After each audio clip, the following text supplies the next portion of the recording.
అన్నా ఘోరం జరిగిపోయిందన్నా, నన్ను క్షమించు. ఏమైందిరా?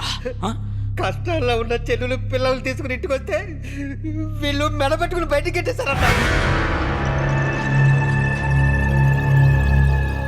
పిల్లలు ఆకలి అన్నారని నా ఇంటికి తీసుకెళ్ళి అన్నం పెడుతుంటే నోటి దగ్గర కొన్ని కాళ్ళతో తన్నేశారన్నా వీళ్ళు.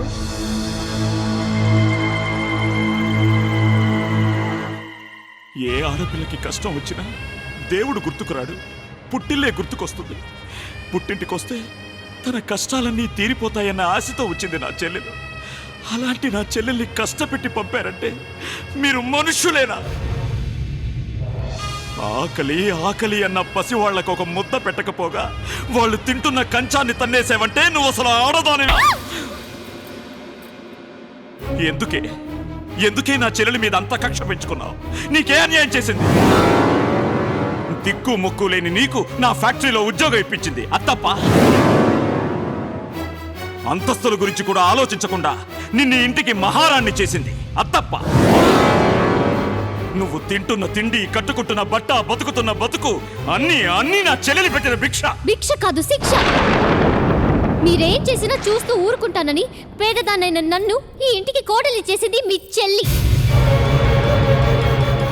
లక్షలు తనకు దోచి పెడుతున్నా నోరెత్తకుండా పడుంటాననే నన్ను ఇంటికి మహారాణి చేసింది మీ చెల్లి. నోర్మోయ్, చేసిన మంచిలో కూడా చెడును వెతికే నీలాంటి వాళ్ళు ఎదుటి వాళ్ళ గొప్పతనం ఎప్పటికీ తెలుసుకోలేరు. తెలుసుకోవాల్సింది మీరు.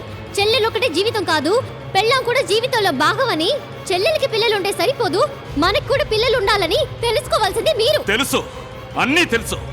నీ అబార్షన్ అవ్వడానికి, నీ గర్భసంచి తీసేయడానికి కారణం నీ అత్త కాని అత్తయ్యని కూడా బాగా తెలుసు.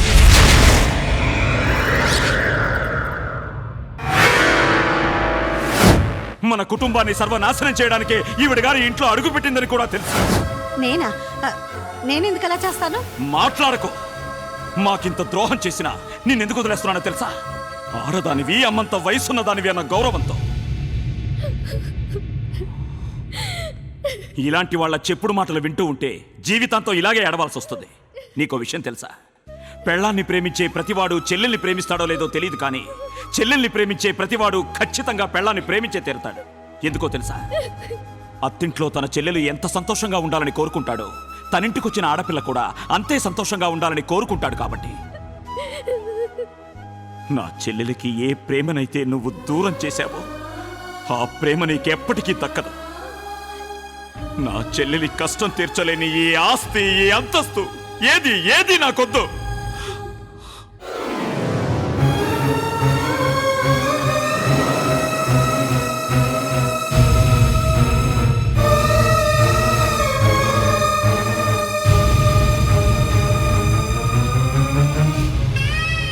నా చెల్లెల్ని గెంటేసిన ఈ ఇంట్లో నేనింక ఒక్క క్షణం కూడా ఉండను. నా చెల్లెలకి ఏదైనా జరిగిందో చంపేస్తా.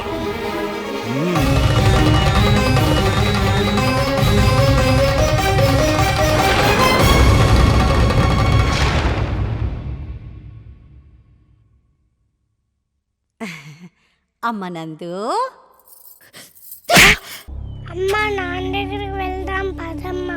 అవునమ్మా, బాగా ఆకలిగా ఉంది. నాన్న దగ్గరికి వెళ్తే అన్నం పెడతారు.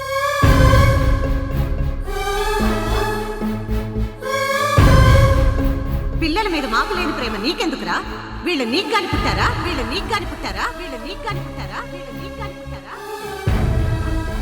నువ్వు మీ అన్నయ్యని కలిసినా, నీ కష్టాల గురించి ఆయనకి చెప్పినా మీ అన్నయ్య చచ్చినంత ఒట్టే.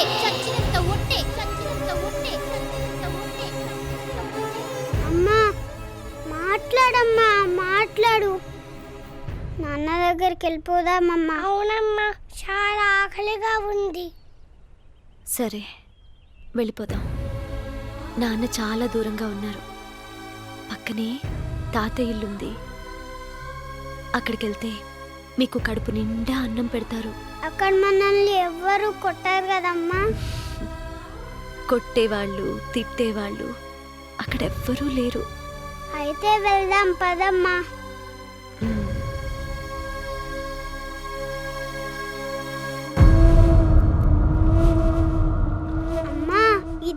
కాదు, బావి. బావి కిందే తాతయ్య ఇల్లుంది. అక్కడికి వెళ్తే మనకింకా ఏ కష్టాలు ఉండవు. అయితే నేనే ముందు వెళ్తా. నేనే ముందు. మరి నన్ను వదిలేసి వెళ్తారా? అయితే అందరం కలిసే వెళ్దామమ్మా.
లక్ష్మి లేమ్మా, లేమ్మా, నేనమ్మా నీ అన్నయ్యని వచ్చానమ్మా.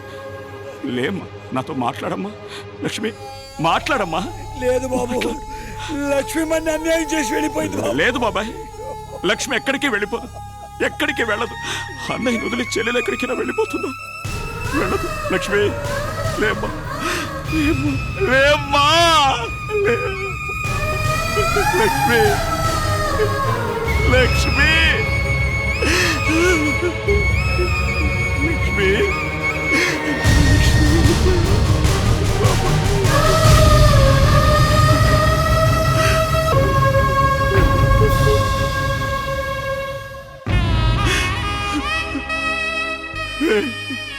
బుజ్జి, బుజ్జి బంగారం, మీ మావయ్యను వచ్చారు, మీ మావయ్యను వచ్చారు. లేవట్రా, లేమ్మా, మీ కడుపు నిండా అన్నం పెడతారు. లేవట్రా, లేమ్మా.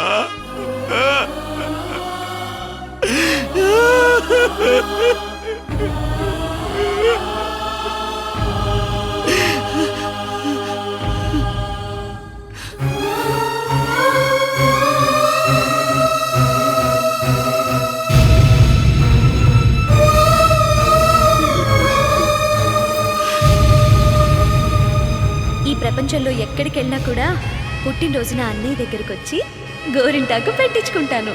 అన్నయ్య నాకు గోరింటాకు పెట్టకపోయినా, నేను అన్నయ్యకి రాఖీ కట్టకపోయినా అదే నా ఆఖరి పుట్టినరోజు అవుతుంది. లక్ష్మి, నువ్వు ప్రాణాలతో ఉంటేనే నేను కూడా ప్రాణాలతో ఉంటానన్న విషయం మర్చిపోయావు కదమ్మా. లక్ష్మి,